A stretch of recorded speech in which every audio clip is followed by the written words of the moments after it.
ইফতারি সামনে রেখে দোয়া কবুল হয়। বিশ্বাস হয়? কি সামনে রেখে? সামনে ইফতারি।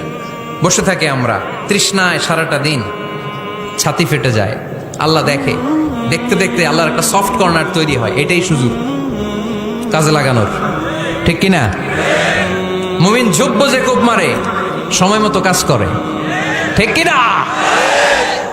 আল্লাহ তখন ফেরেশতাদেরকে জিজ্ঞেস করে, এই ঘটনা কি? খায় না যে? খায় না কেন? আল্লাহ রোজা রাখছে।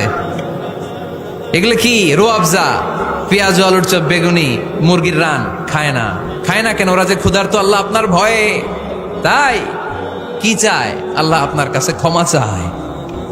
ক্ষমা চায়, আল্লাহ রহমতের দরিয়ায় জোশ খেলে যায়। আল্লাহ তখন বলে, আমারে দেখছে নাকি ওরা? ফেরেশতারা বলে, না দেখে নাই। আমার জান্নাত জাহান্নাম দেখেছে? না দেখে নাই। আমারে না দেখে, জান্নাত জাহান্নাম না দেখে আমার এত ভয় করে? যাও, আজকের এই রোজার বিনিময়ে এখন বান্দা যা চাইবে সব কবুল করে নেব।